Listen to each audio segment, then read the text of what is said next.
నమస్తే, welcome to iNews. ప్రపంచ కుబేరుడు ఎలన్ మస్క్, అమెరికా అధ్యక్షుడు డొనాల్డ్ ట్రంప్ల మధ్య గత కొంతకాలంగా ఉన్న గొడవకు తెరపడింది. ఇద్దరి సంబంధాలు మళ్లీ మెరుగుపడుతున్నాయని తాజాగా జరిగిన పరిణామాలు చెబుతున్నాయి. అమెరికా సౌదీ ఇన్వెస్ట్మెంట్ ఫోరంలో ట్రంప్ సరదాగా మాట్లాడుతూ ఎలక్ట్రిక్ కార్ల కొనుగోలుపై ప్రభుత్వం ఇస్తున్న పన్ను రాయితీల గురించి వివరించారు.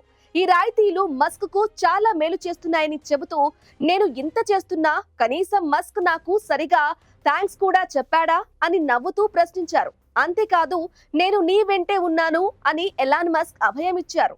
ట్రంప్ ప్రసంగం జరిగిన కొద్దిసేపటికి మస్క్ తన ఎక్స్ ఖాతాలో ట్రంప్ కు ధన్యవాదాలు చెబుతూ ఆయన అమెరికాకు, ప్రపంచానికి ఎంతో చేశారంటూ పొగడడం చర్చనీయాంశమైంది.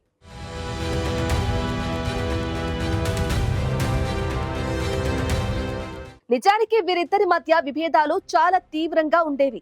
2024 ఎన్నికల సమయంలో ట్రంప్ కు మద్దతు ఇచ్చి ఆయన గెలిచిన తర్వాత డిపార్ట్మెంట్ ఆఫ్ గవర్నమెంట్ ఎఫిషియన్సీ అనే కొత్త విభాగానికి మస్క్ ను ట్రంప్ నాయకుడిగా చేశారు.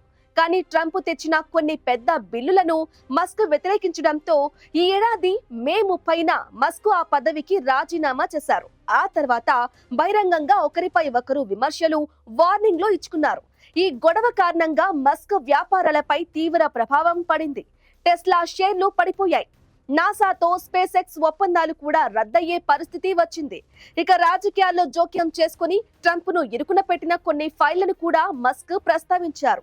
అంత తీవ్రంగా విమర్శించుకున్న ఈ ఇద్దరు పెద్ద మనుషులు హఠాత్తుగా ఇప్పుడు కలిసి కనిపించడం, మాటలు కలుపుకోవటం వెనక వ్యాపార అవసరమే ప్రధాన కారణమని విశ్లేషకులు చెబుతున్నారు.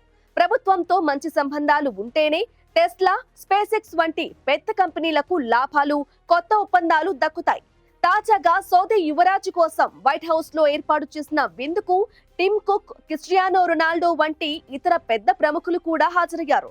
ఈ ఉన్నత స్థాయి వేదికపై మస్క్ కనిపించడం, ట్రంప్ తో సయోధ్య చేసుకోవడం ద్వారా తన వ్యాపారాలకు ఎదురైన కష్టాలు తీరి మళ్లీ మంచి రోజులు వస్తాయని మస్క్ ఆశిస్తున్నారు. ఏదేమైనా రాజకీయాల్లో ఎంత గొడవ ఉన్నా పెద్ద వ్యాపార ప్రయోజనాల కోసం పాత విభేదాలు పక్కన పెట్టడం సర్వసాధారణమని ఈ పరిణామం స్పష్టం చేసింది.